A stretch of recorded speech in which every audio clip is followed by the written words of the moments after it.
السلام عليكم.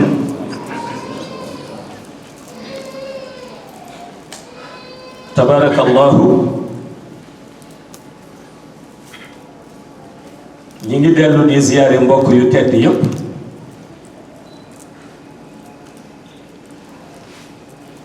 di leen ndokkeel ci bisu barke bi. jamono ju nekk rek ñuy dellu di sant yàlla moom mi nu may nu fekke may nu tal dellu di yeesal sunu ziyaara ci sang bu tedd bi di Seydi Ahmed te di yonent bi sallallahu alayhi wa sallam. dellu di yeesal sunu nekk taalibe, sunu teggin ak sunu tarbiya ci keppaaru sang bu tedd bi di Mawlaaya Cheikh Ahmed Tijani Chérif. di ko ñaan mu nangul nu sunu nekk taalibe, nangul nu sunu teggin, nangul nu sunu tarbiya ci barke. fa tabarakallahu mu mel ni Mawlaaya Cheikh Ahmed ibnu Muhammad Tijani Chérif dimbali na njaboot ga mu am ba lu jamono lëndëm ñu am jotaay boo xam ni danañ ca mën a jaare raxas seen rox, te mooy lu mel ni xadaratul juma.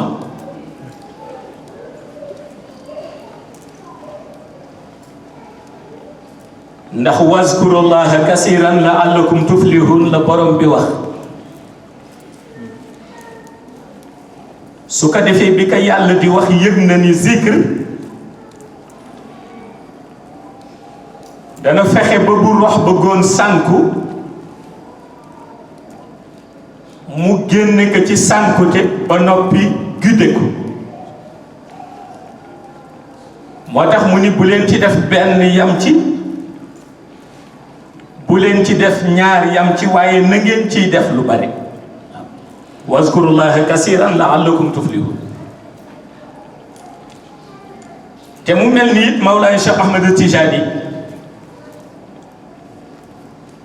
njàngat boobu la def ci dundu doomu aadama. parce que doomu aadama dafa am lu yàlla organisé ci moom. li yàlla organisé ci moom ñett ñoo ci ëpp importance. benn bi mooy rox bi, beneen bi mooy xol bi, beneen bi mooy xel bi. su ko defee ñett yooyu nag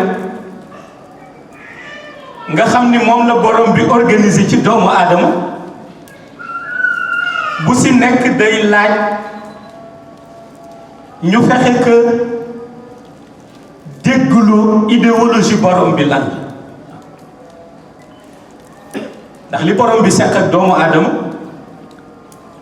mooy la mu seq ak jinne. wa maa xalaqtul jinna wal insa illa liya'budun. binduma nit ak jinne lu dul ngir ñu jàmm. waaye mu mel ni nga yam ci dégg wa maa xalaqtu jinni wal insi illa liya'buduni rek tax nga ànd ak borom bi ca nam ka bëggiwul woon ëpp naa def. waaw ndax borom bi dafa am idéologie, te idéologie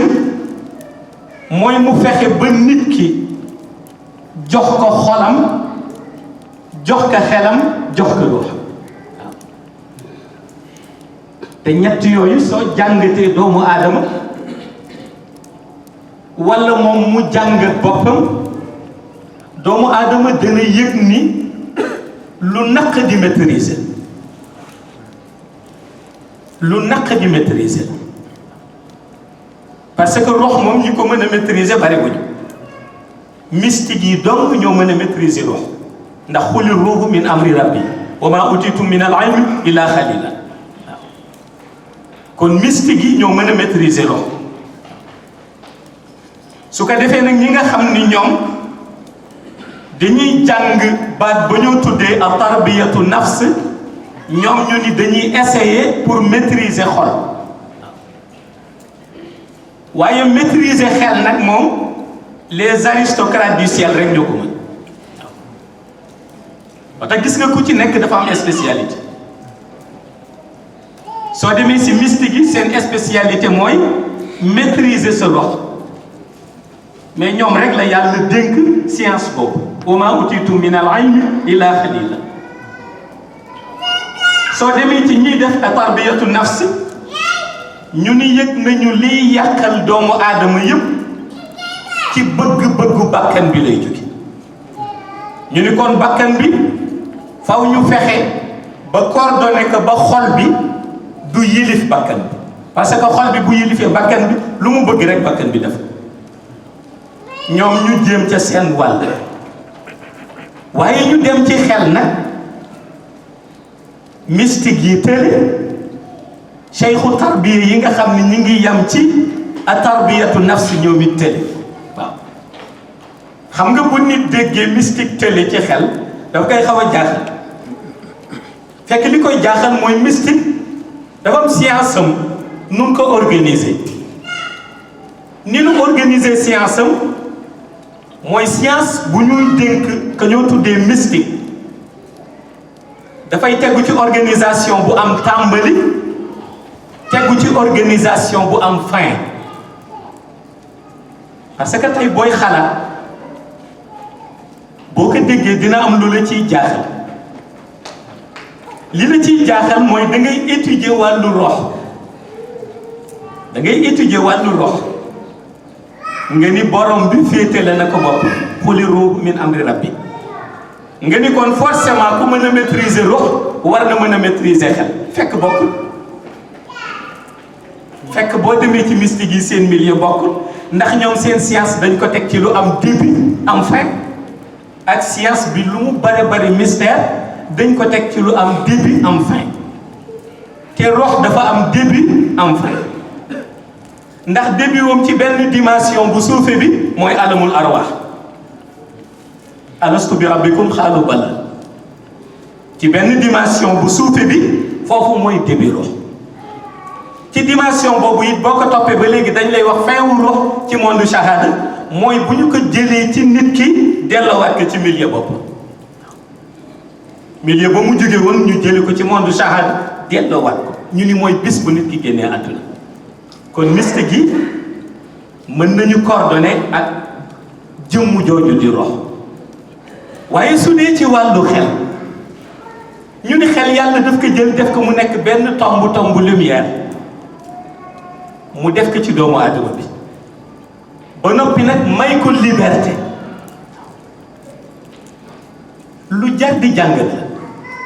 xam nga ñu baree ngi defe ni yàlla dafa may rox liberté déedéet bu mayoon rox liberté du leen posé alastu bi rabbikum ca alamul arwaax déglu leen bañ ni bala moo tax boo ñëwee bëgg ko may liberté yàlla indi afa hasibtumu annama xalaqnakum abas dellu ni wa annakum ilayna la turja'un afa hasibtumu annama xalaqnakum abasan mooy ndax da ngeen foog ni dama leen bind ba pare may leen liberté wa annakum ilayna la turja'un mooy mësuma leen may liberté ndax maa ngi xaar en retour ndax vous êtes reconnaissant moo tax foofu liberté mënu fa am waaye bu dee xel bi nag yàlla daf ko bind yaatal ko ni wal ardullahi waasi'atun bàyyi la foo xool gis fa pàq suuf su la neexee taxaw fa waaye boo fa taxawee lan nga fay jëf yàlla ni consulter sa xel mu consulter sa xol consulter sa rox moo tax ngay gis nit gestu gis ni kenn gisu ko mu def loo xam ni bu ko nit ñi doon xool du ko def ndax gestu na ba gis ni amatul contrôle shahada kenn taxawul ci wetam di ko xool mu def loo xam ni bu fa nit ña teewoon du ko def waaye moo tax ngay gis nit ñëw ba ci mbooloo ngistal tax mu def loo xam ni bu fa mbooloo ma toggul woon du ko def loolu yëpp xel mi la ci loolu ci xel mi la yooni xol nekku ci yooni rox nekku ci xel may xalaat nii laa ko bëggi nii lañ koy yaakaare mu organiser ko xel may dem ba gis nit ñi moom it mu xalaat nii laa ko bëggi nii laa ko yaakaare mu def la nga xam ni ngistal la cay jóg yàlla ni kon xel mi léegi am na liberté mais nag fexeel ba liberté am boobu bu mu gaañ ni ñu emprisonné rox bi teg ko ci ay conditions waaw mystique yi ni kon ñoom nañu contrôler rox rek waaw ñiy def atarbiyatu nafsi ni nañu contrôler xol bi waaye ñu ni xel bi nag nañu ko bàyyeeg doomu aadama yi ñoom mystique yi ñoo ko wax ñu ni nañu bàyyeeg xel bi doomu aadama bi ginnaaw bu ñu contrôler roxam wala ñu contrôler xolam ba noppi nan lay def ak xel mi nag waaw léegi nag la mën a dimbali xel mi encadré ko mooy wadkurullaha kasiran mooy zikr ci nombre yoo xam ni nombre yu yaatu lay doon waaw foofu la mag ñi basé ba wax ni am na loo xam ni ñu ni ci wàllu yaqiin nga koy dellu ndax boo leen daan wax fàttaliku yàlla ñu ni jamono ju nit fàttee yàlla na yëg ni yàlla dootu ko mayaat moment boo xam ni dana dem ba di ko fàttaliku parce que fàtte woon na ko ndegam moom moo mën a fàtte borom bi te di dox ci suufam ñu ne asantu balaak borom bi ñu ni moo tax zikrullahi du fàttaliku yàlla waaye muy yëg yàlla moo tax bu nu organiser ruuxu doomu aadama bi organiser xolam lay des di coono nag mooy xel moo tax Mawlaa Cheikh Ahmad Tijani Chérif ña moo tuddee les aristocrates du ciel mooy ñi nga xam ni dara raxul seen xam-xam lu dul xam-xamu asamaan xam-xamu asamaan boo ko maîtriser da ngay mën a mettre un frein sur la pensée mais lu jafe la mooy mën nga organiser nit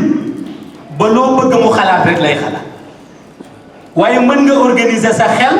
ba loo bëgg xalaat rek ngay xalaat te loolu bari na ñuy dund ci wàllu soufisme bari na ñu noo tuddee sax ay cheikhu tarbiya mais koo ci seqal jotaay loolu la lay joytu moo tax benn góor ni ma ba ñu ne mystique yi dañuy régler wàllu xel mu ni ma man gëwma ko te la ma wax fu wóor la ko teg nee na ma ni leen lu tax ndax man mystique la te léeg-léeg may zikr xalaat dikkal ma boo xam ne bëgguma ko ba ma ciy gis ku ma ëpp martaba di ko wax na ma ciy ñaan te wax na dëgg parce que léeg-léeg loolu dal ñu nekk ci tarbiya bis bu ne nit nekk nit ku yiw bis bu ne nit nekk nit ku baax bis bu ne nit nekk jaamukatu yàlla bu mag waaye bis bu nekk mu ñëw ci yow ni la ñaanal ma ndax sama xel dafay xalaat loo xam ni bëgguma woon mu xalaat te pourtant nit que léppam jag rox ba jag na xol ba jag na waaye mu ni ba léegi xelam léeg-léeg mu rëcc xalaat lu mu bëggul mu xalaat waaw kon dese na ko xaqiqa bu ko mën a permettre mu mën a mettre un frein sur la pensée loolu nag les aristocrates du ciel ñoo ko mën waaye ci ay degré it lañ koy defee ci nit li koy desal ci nit ba mu juddoo ba muy génn àdduna aristocrate du ciel yi mësuñu jël option boobu di ko def ci nit ku nekk ci yoonu tarbiya dañ lay jox kay loo xam ni dana la doy sëkk ba dootoo tal xalaat lu ñaaw mooy dañ lay wax ni wazkurullaha kasiran la'allakum tuflihun parce que koo xam ni vide bu am ci taawam rek mu jël kurusam remplir ko vide boobu dootul am temps wu di xalaat lu ñaaw ba di ca def koo xam ni buy tudd borom bi mi ngi méditer ci moom méditation boobu borom bi dina ko fees gu tolloo dootul tal di xalaat leneen koo xam ni foo ko fekk mi ngi déglu waxtaan bu jëm ci yàlla ci yonent bi ci Mawlaa Cheikh Ahmad Tijani loolu dina ko encombré ci xelam ba dootul tal leneen noonu la aristocrate du ciel yi di def ak ñi nga xam ni mënuñu mettre un frein sur leur pensée waaye ñoom yëg nañ ni du garab bu mystique yi di def parce que mystique yi sax dañu am problème boobu mystique yi dañu am ñoom problème boobu muy fexe ba lu nu bëgg rek la seen xel di xalaat waaw te loolu nag lu ko indi da ngay yëg ni kon xel ndeke am na doole bu yaatu am na doole bu rëy boo xam ni même doomu aadama bi rendu ci compte waaw te li ko indi mooy yàlla dafa libéré xel yàlla dafa libéré xel laaj naa ko Mawlaay Cheikh Ahmad Tijani Chérif ni ko yàlla dafa emprisonné rox yàlla dafa emprisonné bakkan yàlla dafa emprisonné musulman bi sur terre ci monde shahada mais lu tax mu libéré xel te yàlla dafa emprisonné rox ba mu leen bindee emprisonnement bi mooy ñëpp la woon kenn manqué wul woon amul rox bu yàlla bindoon te fekke woo mu ne alastu bi rabbikum di déglu même bu dee ci résonance su yonent bi la lépp jaare mu ni balaa ñëpp ànd ca yi teewul ñëpp tontu nañu nangul borom bi mu ñëw emprisonné xol na mu emprisonné xol mooy la mu wax yonent bi wala al axiratu xayrun laka min al ula sa vie future moo gën sa vie présente kon sa vie présente bu la ko sa xol yàq fexeel ba bàyyi xel sa ëllëg booy bëggal alaxira dem mooyu àdduna wala al axiratu xayrun laka min al ula soo demee ci yeneen organisation yi ci wet gi nag kenn du ko dégg rek dëddu àdduna ni bëggoo ko alaxira kese nga bëgg déedéet da nga koy déggee ni dafa yitte ci alaxira bu ëpp bi ngay def ci àdduna parce que mën ngay dund dignement mën nga organiser sa dund shahada dignement waaye fexe ba organiser sa dund spirituel ba nga xam ni doole ba mu am sa dund shahada amu ko waaw te noonu la yàlla yaree yonent bi noonu la yaree yonent yi noonu la yaree missionnaire yi mooy seen mission moo leen gënal seen bakkan waaw wala al axiratu xayrun laka min al ula waaw ma ni kon gis nga it yàlla kon emprisonné la xol waaw waaye ma ni mu emprisonné doomu aadama bi ci boppam ki nga xam ni nee na jullit la ba yonent bi wax ni àdduna prison la ci jullit nee na waaye àdduna bi it aljana la ci ku dul jullit moo tax wax ni àdduna bi sama aljana la erreur la te am na ñu koy def sans rendre ci compte ndax hadis la yonent bi moo ni àdduna bi prison la ci jullit bi mais aljana la ci ku dul jullit ndax ni àdduna mel bis boo ko defee aljana rek juum ndax doo wuteeg aljana lu bare waaw te luy nekk aljana nekkul fii ndax fii difficulté moo fi nekk moo tax yàlla bi muy gaar yonent bi pour mu xam ni mission la amee mu ni ko fa inna ma al usri yusran inna ma al usri yusran boo tegee sa bët ci gëm ni à côté de la difficulté se trouve la facilité am nga tawfiq waaye soo xamee ni à côté de la facilité se trouve la difficulté am nga tawfiq lu jar di bàyyi xel gis nga yoonu jafe mag ñi nee ñu soo ca jaaree soo génnee ca koñ ba di koñu yombute waaye nee ñu boo jaaree ci yoonu yombute boo génnee ci koñ ba di koñu jafe-jafe waaw léegi nag ñu ni tànnal ban yoon nga bëgg utiliser pour dox sa mission moo tax yonent bi waxoon Umar ni ko àdduna yëg naa ni noppalu amu fi waaw te dëgg la parce que kenn ku nekk lañ la dénk loolu taxul nga noppal bu dee alal taxul nga noppal bu dee tur taxul nga noppal bu dee vie bu luxe taxul nga noppal ndax bis bu nekk am na ay yitte yoo xam ni yaa ngi koy jànkonteel te yow dong yaa koy yëg moo tax àdduna noppalu amu fi ma ni Mawlaay Cheikh Ahmad Tijani loolu yëpp yàlla emprisonné leen lu tax nag moom mu libéré xel te yëg naa ni bu emprisonné woon xel rek bàyyi yee yëpp mën na am mu tane waaw Mawlaay Cheikh Ahmad Tijani ni ma yàlla dafa bëgg ko am yitte yàlla dafa bëgg ko am volonté te bis bu emprisonné woon xel kenn du réaliser dara tubaab bi du defar avion satellite yi ñu am tey duñ ko am maçon bi du mën a tabax du nu mën a taal lampe mu tàkk du nu mën a def dara parce que lu ci nekk ay nit la yàlla libéré seen xel may leen ñuy xalaat di xalaat ba yëg ni ndeket yi mën na nekk ñu essayé ba mu nekk mais bu tëjoon seen xel yamale xel yëpp fi kële yam ca siècle ya nga xam ni dara mënul réaliser wu ci wàllu technologie keneen kiy ñëwaat 100 ans après wala 200 ans après foofu lay yem ndax yàlla kon dafay emprisonné xel yëpp ñu tolloo moo tax ku libéré xel yi ku la ëpp yitte gën la trouver ay solution ci ni monde bi du dox looloo tax Cheikh El Hadji Malick waxoon ni ñun dañuy jël alxuraan di nafar mu ni tubaab yi ñoom di defar te pourtant ñun ñooy nafar ñu ni ko lu tax mu ni parce que tubaab yi mësuñu def benn découverte bu alxuraan tuddul avant waaw waaye mu ni mësuñu it trouver dara def ko ba ni lii ndekete nekk na te fekk na alxuraan junju ka am waaye mu ni ñoom seen liberté ci seen xel dañu koy utiliser ci seen laboratoire yi di veiller 24 heures sur 24 ñun nag ku ci xalaat ñaari minutes rek xëcc ci njaganaayam daal di tëdd waaw nga gis ni kon foofu la mu fa jàngale wat mooy wàllu yitte la mu fa jàngale wat mooy wàllu yitte te dëgg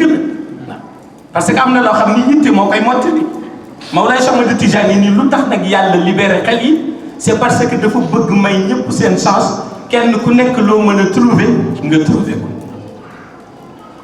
te ca la ñu jaaree tey trouver lu ne yi portable yi ñuy utiliser micro yi ñuy yore di wax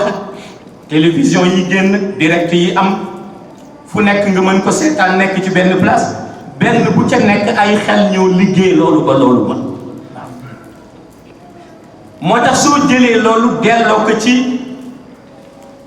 sankute wala delloo ko ci bidaa wala delloo ko ci leneen rek juum waaw rek juum parce que yonent bi sallallahu alayhi wa sallam mësul yore micro di wax mësul génn ci benn télévision te des milliards et des milliards de personnes ñëpp xam nañ ko boobu yàlla moo bëggoon wane ni mu yëgle tur ñëpp xam la ci moom yàlla la nekk waaye du tee rek mu bàyyi nit kak xalaat fu jamono toll mu fexe jéem a tolloon teeg jamono waaye jamono ji du yàq vie spirituelle waaw jamono ji du yàq vie spirituelle am ndax bu ko yàqee rek sànq waaw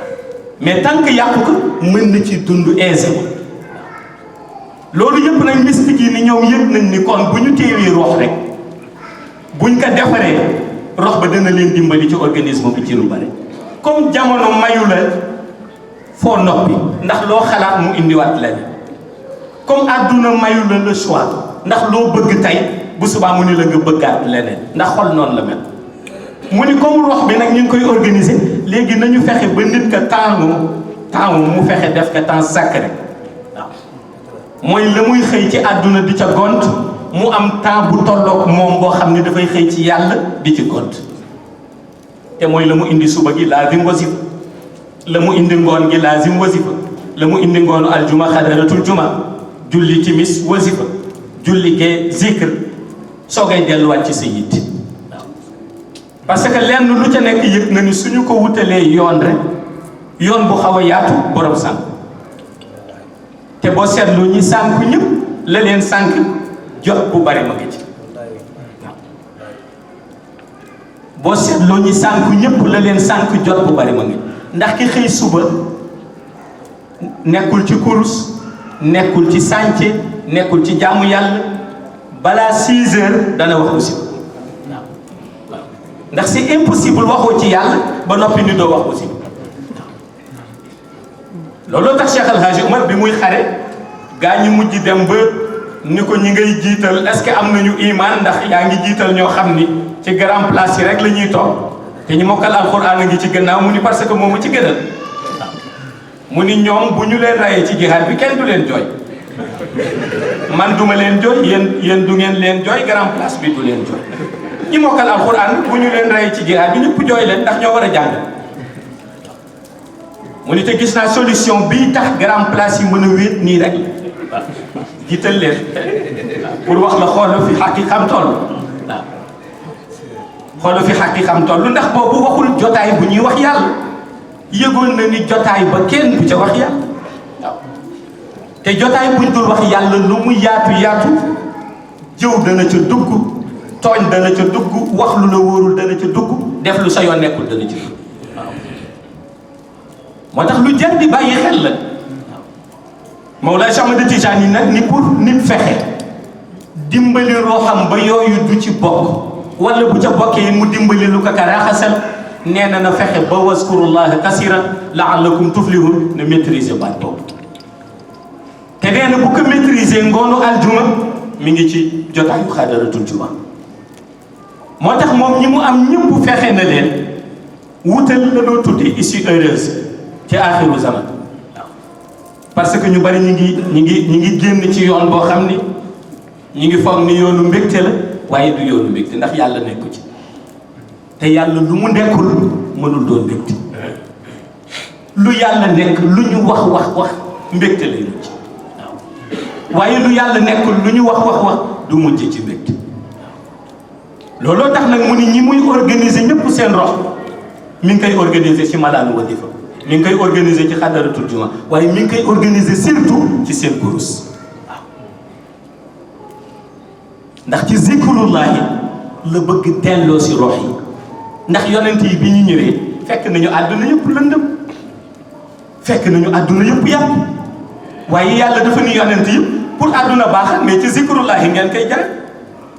gis nga yonent yi ñëw ci maam Adama alayhi salaam yonent yàlla siisa ba ci yonent bi sallallahu alayhi wa sallam amul benn yonent bu ci woote woon baat bu ëpp laa ilaha illallah mais lu tax ñu bëggoon nit ñi wax laa ilaha illallah lu tax ñu bëggoon prouver laa ilaha illallah ci nit ki parce que yëgoon na ni loolu moo doon zikr bu ñuy jaare pour mën defar génération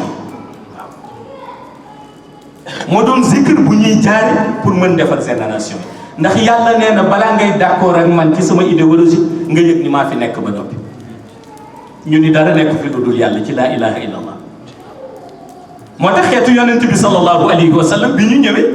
yàlla yëg ni xeetu yonent bi am nañu maîtrise ci laa ilaha illallah ndax yonent bi wax na ko kon waxaaleel na leen ka ñoom ñëpp kenn ku ca nekk ci rox waaye yàlla nag bëgguma xeetu yonent bi di noppi ci baat bi mu ni kon léegi comme am ngeen ci maîtrise fexe leen xam nag maîtrise bi na ngeen di doxeek moom fahlam annahu laa ilaha illallah yonent bi jël xaqiiqa boobu jox ko Mawlaa Cheikh Ahmad Tijaani ni ko borom bi nee na ñu jéem a xam laa ilaha illallah cheikh ni li ma gëm pour xam laa ilaha illallah foog nga koy zikkaree sa rox di ko zikkaree sa làmmiñ di ko zikkaree sa bakkan di ko zikkaree sa xel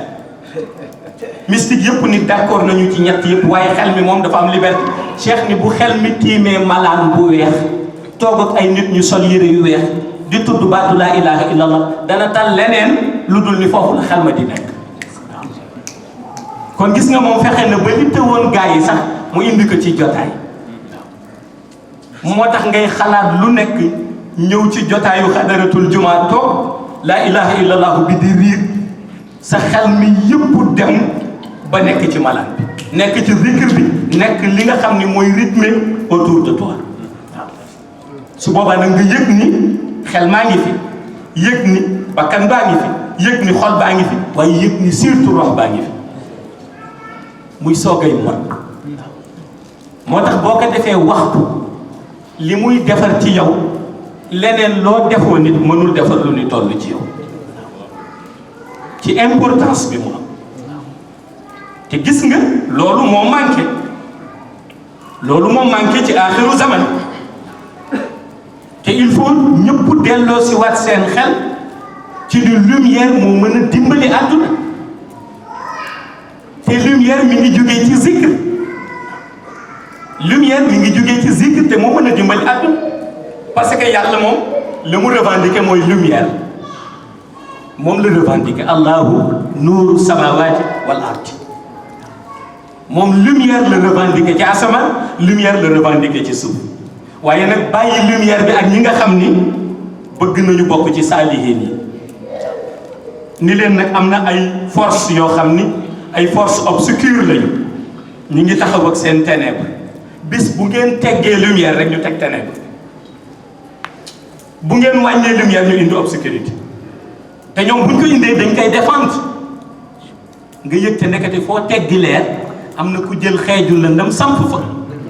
te moom bu sampee xeeju lëndëm yàlla nee na daf koy défendre maanaam day taxaw nag ni leer dootu fi tegu te bu fa leer toogee ay weer teguwu fa la fay yàqu kenn xamatul na mu toll lu jar di bàyyi xel te force yooyu mooy force yu mës a déclarer guerre borom bi te Iblis jiite la ni ku jëm ci yow rek danaa ko wañ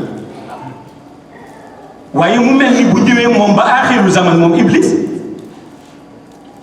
ay généraux am ñoo koy liggéey ay lieutenant am ñoo koy liggéey ay commando am ñoo koy liggéey te affaire yi ñoom ñoo constitué groupe boobu ñoo leen constitué te ñu bari li ñu xamul ci affaire yi mooy affaire yi dafa bëgg fu mu toll ñu xam ni moo fi mën ifritun minal jinni gis nga ci jamono yonent yàlla Suleymaan ñëw nañu ci moom dialogue boobu affaire bi dafa ak yonent yàlla Suleymaan ngeen defe ni dialogue bu taalibe rek déglu na nit ñëpp ñu wax nit ñi nekkoon autour de lui yonent yàlla Suleymaan a ngi toog nit ñëpp wax nañ ba ñu waxee ba noppi affaire bi ni yonent yàlla Suleymaan mën naa jëli lal bi ci diggante 8 heures ak midi ci lal boo xam ne bu ñu ko indi woon fii xamuñu fuñ koy teg ndax na mu rëy yonent yàlla Suleymaan yëg nit kii day bàkku mu xamal ko nag ni ko yàlla wàññi na sa doole jaare ko ci wëli yi indahu ilmun minal kitaabi mooy borom secret kun fayakun moo wax yonent yàlla Suleymaan ci xeex a képpi mën naa ko indi ndax Suleymaan dafa ni loolu dafa yéex lu gaaw laa bëgg dialogue bu am solo la te mystique yi rek xam dialogue ba lan la parce que affaire bi nee na ko mën naa indi lal bi ci diggante suba 8 heures ba 12 heures Suleymaan ni lu gaaw laa bëgg te Suleymaan bu daan teg ay nit ci basangam di leen yabal ñu dem Chine dana diir 3 mois avant ñuy àgg moo tax dialogue bu am solo la te ki wax ni mën naa ko indi ci xef xippi taalibe yonent yàlla Suleymaan te yorewul woon basang bi Suleymaan daan teg ay nit ñi di leen bàyyi ñuy voyage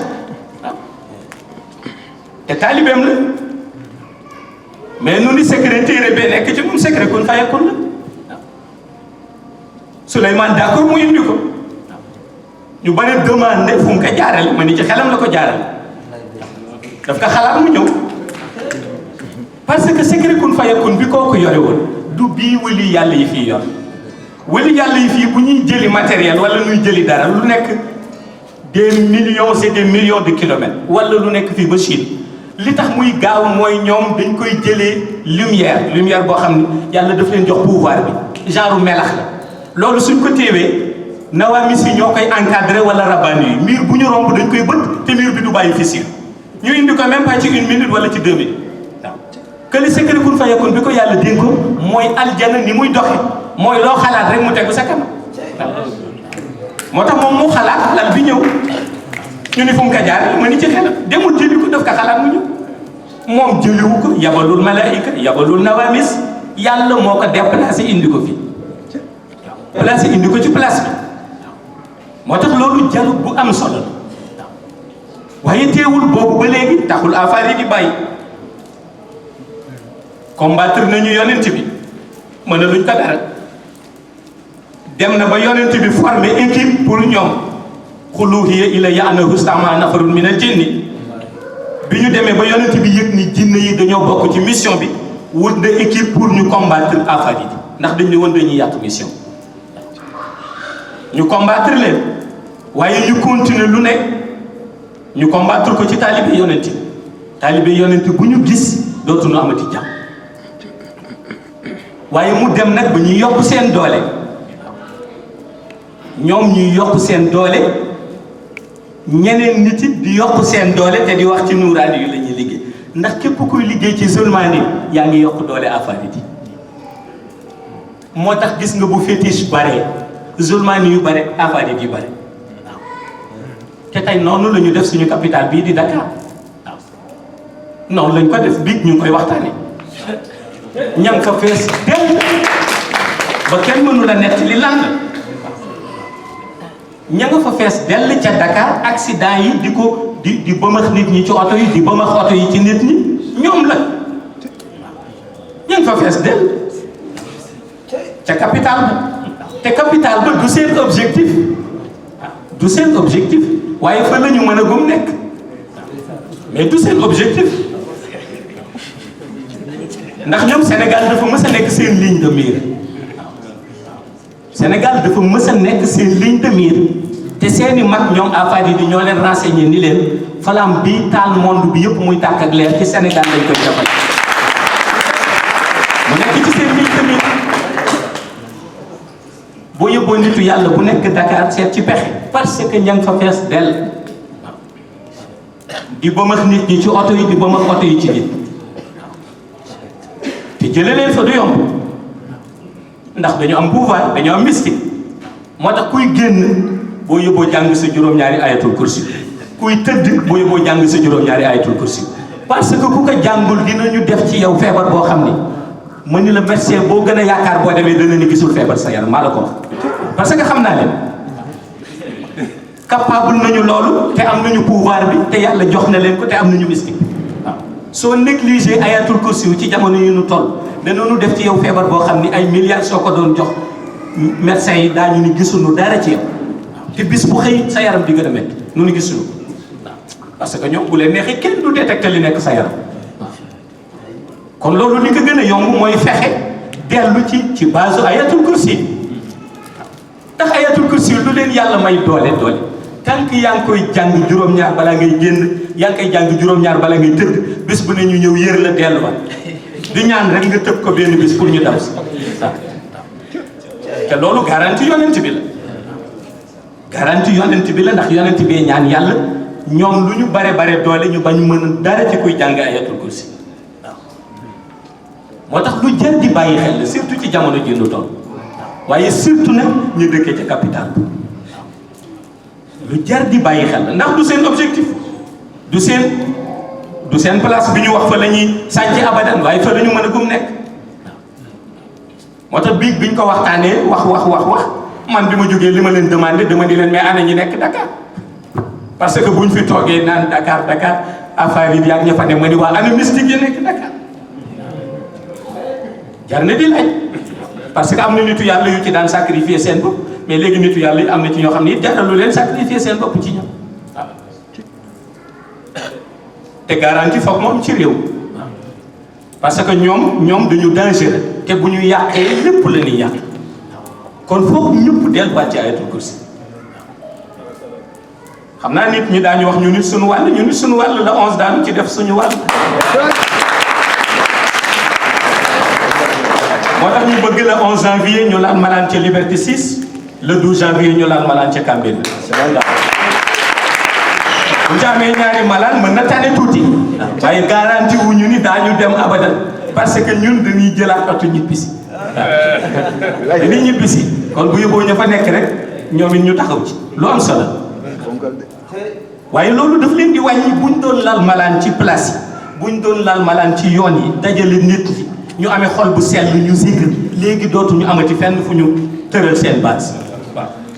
waaye buñ dul def noonu ñoom fu ñu gisee lëndëm rek sànj kon nañ ci bàyyi xel te dimbali ci suñu bopp dimbali ci suñu rox dimbali ci it ñu am lu am solo moo tax yàlla na yàlla sàmm ñëpp sàmm njaboot gi yëpp ci barke yonent bi sallallahu alayhi wa sallam barke Mawlaay Cheikh Ahmad Tijani def ñu nekk taalibeem xàqan may ñuy dund ak moom dund zahir ak dund baatin may ñuy dund ak moom dund abadan ba ngir illi assalaamu aleykum wa rahmatullahi taala wa barakatuh